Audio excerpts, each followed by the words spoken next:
What is up, guys? It is Russ here, PokeRuss here, and we are back for another DBZ Super Deck Profile. If you guys are hyped, go down, hit that like button down below. But we're gonna get into this. We got a brand new kind of deck today, where, you know, we've done a handful of really competitive deck profiles in the past week or 2 weeks. So we're gonna dial it back and do more of. We're gonna do a budget build. So this deck's pretty budget build. It's pretty neat. I really love this deck. It's one of those. This deck is 100% better in best of 1, but can also function in best of 3. It just has to play a bit differently than game 1 from game 2 and 3. That's how this deck runs. It's a very aggressive aggro deck. Like I said, when it catches your opponent, like the goal is to catch your opponent by surprise. When it does this, by the time they realize what's going on, they're just like, oh crap, baskets. But then game 2 and 3, like if you're in a best of 3, you have to swap, pretty much swap out most of your sideboard to make this more of a real deck as opposed to a gimmick. And the gimmick's gonna work when your opponent doesn't see it coming. It's really huge on that. It's a really fun deck. It uses a set 1 leader Frieza, not the golden Frieza, but the regular Frieza. So at the end of turn, choose up to one of your battle cards and switch it to active mode. So this allows you to do the control aspect, but in the aspect of where they're not going to be able to control back because you're switching to active mode. Now this deck does have a teeny bit of a small weakness to Jiren, but one card. Oh no, we're against one card. Like the chances of your opponent actually running the card. I mean, Jiren's pretty good, but you know what I mean. Then when it awakens to Frieza the Galactic Emperor, it untaps 2 cards. So, and it draws whenever it attacks, just like all of them. It's pretty nifty, it's pretty snazzy.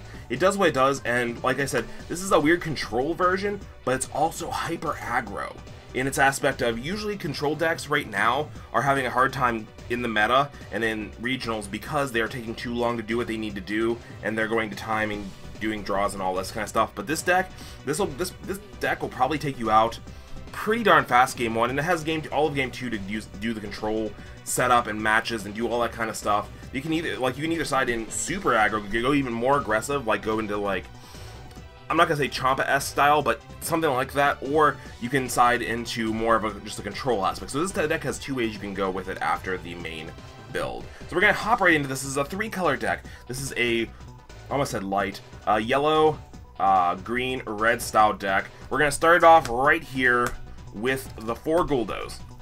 Guldo's definitely nice because your leader's yellow. So it's yellow. That means you get to tap one of your opponent's guys. When you tap one of your opponent's guys, you can use your other guys to run over them, attack them, control them, do what you need to do, and go to town. Like I said, this deck can control, this deck can go aggro. It's what it needs to do based on a scenario. It's really nifty. Here's one of your aggressive cards at turn 1. Your Saiyan Kaba. This also allows you to self-awaken, so you can self-awaken while you control. You tap them with Guldo, you summon Kaba, you do Kaba things, you punch them in the face, and boom. I mean, yeah. Boom. Get that plus 10,000, making him a 15, you're just like, you know what? You know what? Boom. So, turn 2, this deck runs a sort of an Android engine. It's super nice. Actually, only 3 Terrible Creator Android 1020s. This card, as you search out any Android, you have 2 other Androids in deck. It's pretty nifty. When you play this card, choose 1 battle card with Android in its name other than Android 20, and add it from your deck to your hand, then shuffle your deck afterwards. Super neat, super, every deck should have a tutor. I love tutors. They're pretty awesome. Also remember, Saiyan Kaba is a self-awakener, which I believe every deck needs, especially in a format like this. You either need a self-awaken or you need a result training. Next we have Android 19. Now this is the best Android 19 I've ever seen in any card game or any version of media ever, because Android 19 is kind of looked over upon. This guy's a little bit weak, but this card is really where this leader shines. Because when you get the boost, when you attack with this card and get the boost on your attacking turn, he can compete with obviously weak leaders. So if you want to go aggressive, you go aggressive, or if you just need to get over something small, you win, and then at the end of turn, boom, right back to attack. You drew off of it. This can net you so many cards off draws, especially if your opponent's not really sure how to handle it, so you kind of leave it on the board. If your opponent leaves this on the board one more turn, more than one turn, you've already net plussed more than any of the other draw drops. and I think that's why it's used in this deck over the other draw drops. Because you could run the Gokus, you could run stuff like that, like the turn 2 Bundle of Joy Gokus, Bundle of Curiosity Gokus, but that's kind of how this deck runs. So you're really abusing the style of untapping. So you have 3 Gotenks. These are your turn 3 Gotenks. If you attack the leader card, your opponent chooses a card in their hand and discards it. This is going to, you're not going to activate this. You're not actually going to summon this early game and kind of attack like that combo, like that early game, because we've definitely found in testing that to be not very useful. Yes, they're discarding, but they're also getting a card back, so they're netting a 0, but a 0 is still better than a negative. So this is actually super used at later game when they're already hard for resources and you're just diminishing those even farther. So like they're already down to like 3 life or whatever, and you're just kind of, you're winning the game off of them not being able to minus this 1 card for the temporary when they need it. Because in the early game you don't really need it. You're willing to take those BRs, but you're not at the end game, and that's where Gotenks really comes into play. Next we have 2 of the ability unleashed ultimate Gohans. This card is really nice because, again, a lot of these cards are all 0-5000, which means they can all combo for absolutely free, which is the important part of this deck. Because again, you're seeing on you'll be seeing on a lot of cards with deck in hand, especially with that Android 19, and this card. This card allows you to draw early game, and then late game it allows you to double strike. You just put that threat on board, and as you're plussing, so when this card attacks, you draw a card. It's pretty much the bigger version of the Android, and then you untap it at end of turn. So it just allows you to gain the hand advantage over your opponent while either controlling or going aggro, and then just in the late game when they're not when your field presence is just overwhelming because they weren't able to control back, it just happens. Like you're just like, that's when it hits them, they're like, oh crap baskets. So next we have our second auto awaken card. We have 2 Martial Expert Tien Shinhans. This card can go ham, go aggro. If they start to see what you're doing a little bit early, you can just blow up guys on board, get you to active, get you to awaken, and go from there. It just allows you to auto awaken faster, get you those extra 2 draws faster. Yeah.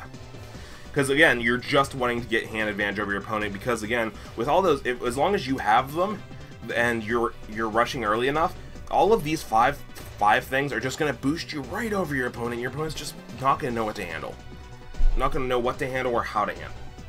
So, Iron Hammer Justice Android 16 is a blocker which you need in the decks, but it also has Revenge, and when this card KOs a card, it untaps. So it's a 1500 blocker that can just eat a card if they're in defense mode, untap, still be happy, or if it goes over 2 cards or does that kind of thing, it can just be untapped at the end of turn. So, it's super neat. Like, again, all of these cards are easily abused with Frieza the Galactic Emperor. It's super, super nice. Now, one of the pricey cards in the deck, which is one of the best cards in the deck, is Jiren.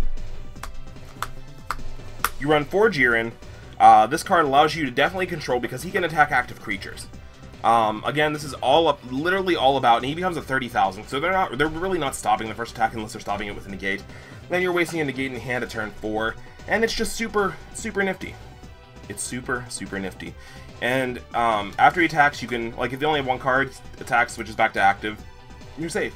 If he ends up attacking 2 creatures, you switch him back to active at the end of turn, and you just got 20,000 beat stick that they're gonna have to deal with. I mean, it's a huge target, so it's gonna be a huge target for, like, Beerus or any other card to destroy stuff, but, again, like, you're going to have such an overwhelming board presence at this point, it's going to go crazy. And the Jiren versus Jiren matchup, if you can get your Jiren, we found out versus the Jiren matchup, he is the most important card in this deck. If you can keep him alive and well, other Jiren just can't handle him. As long as you can boost against that first Jiren attack, it's absolutely worth keeping him around. Next card, we hit turn 5. We have Ghost of Tank, Ghost Attack, Super Saiyan 3 Gotenks. Again, you are drawing a decent amount in this deck, but once it hits late game and you've already, like, this literally just sits there, and after you've made that push where you're both, you kind of, like, you may not have pushed for game that last turn, but you pushed enough that your opponent's just sitting there crippled, you summon this, worse for, like, you just summon basically 3 double breakers right there, and they're just like, okay, scoop, done. Done, son! I have like 2 cards left in hand, you have 4 cards in hand, I just can't handle life. Nope, done with this card game, done. I'm gonna go play Pokken. Another good card that allows you to. This card allows you to kind of recoup after you've hit like this or another one of your combo pieces that allows you to like negate your hand. This card allows you to draw 2 new cards, which is huge. Late game card that draws you cards and untaps energy. As long as you can keep energy like kind of fixed, you can get over your opponent really, really nifty. Because there is a handful of cards. The only cards in this deck that cost mana to combo with are these guys. That's it. That's it. Everybody else is a 5 or a 0/5000, which is absolutely insane. That's absolutely insane, and it makes it for great combo style. Like I was facing this deck. I actually lost this deck. I was facing this deck, and my hand was full of those those huge combo pieces, and his wasn't. Like he was just able literally to go ham. Next, we have obviously the 4 Dodoria, since our leader is Frieza. So we have the Dodorias. Beautiful, beautiful, beautiful, beautiful. I love these cards so much. I'm glad I have a feeling these are going to be the reason we have rotation, and I'd like to see them, because nobody's going to use these if anything similar to them comes out, if they're weaker. So I'm feeling this is why these are the kind of what's going to see rotate, like we're going to see rotation seed in the future. I have no confirmation. I've just low-key in the back of my mind, I can definitely see a rotation. Not because of these cards. I don't think these cards are like overly broken or anything, but it just reminds me like this kind of puts. This is one of those cards that kind of limits the deck. Instead of running a 50-card deck, you're running a 46-card deck. So usually card games, when they create a usual limit list or stuff like that, they're trying to not only fix broken things, but they're also trying to kind of make decks have more variety. So if you get too many staples in a deck, that just turns into a bad game. So I think, low-key, in my mind, I think we're going to see rotation sometime in the future. Probably not in the near future, probably at least a year down the road. Getting into the extra cards, we have 1, 2, 3, 4. We're just going to go 4, 4, 4. 4 Cold Bloodlust, because negating something for a turn, negating a Bobbity, negating Gotenks, negating anything huge is just too good in this game.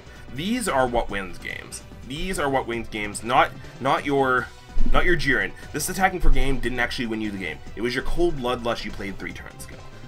These cards win games. Unless they're baited, then they lose your games, I guess. So that's kind of more your fault than my fault.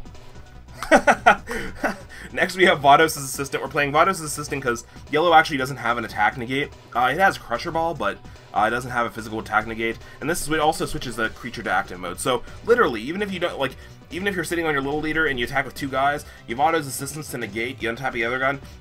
Whatever. They're probably attacking your little guy anyway. Now you just untap it. Now they don't have an attack target. Boom. Boom. Next, we have Crusher Ball. Crusher Ball just comes in, 1, stops giant plays, and 2, it just allows you to play that control matchup really well. Again, like this deck is super aggro, super efficient, quick, and beautiful. I definitely like, especially as a budget deck. Like I said, there's only 5 cards, because to be honest, these Gotenks are a few bucks, nothing crazy. These 2, a little bit higher, and the 4 Jirens are the highest in the deck. Other than that, this deck is pretty darn cheap, and I think it's a great budget build that just catches your opponent by surprise. And I think you guys should try it. If you guys try this and you guys like it, let me know in the comment section if you tried it, and let me know if there's any changes you'd like to make. I don't actually have a sideboard for this one, but you can sideboard into either control because you have the yellow, or you can control into more aggro because you have the red. Both are beautiful options. It just depends on what you think the meta call is at that time and period. But if you like these kind of deck profiles, make sure to hit that like button down below. Make sure to hit that subscribe button. Make sure to hit that notification bell right below so you don't miss any Dragon Ball Super action. I also play Pokemon. We're going to be playing a couple different things. We're going to be playing some Digimon here on the channel, probably a little bit, and some Dragon Ball Z. If you guys are hyped, hit that like button down below. I know I've said it already, but I can't stress it enough. It super lets me know that you guys like the videos, and I will see you guys in the next episode. Have a great day. PokeRuss out. Peace. Oh yeah, don't forget Legend of Zelda. That's back. Okay, bye.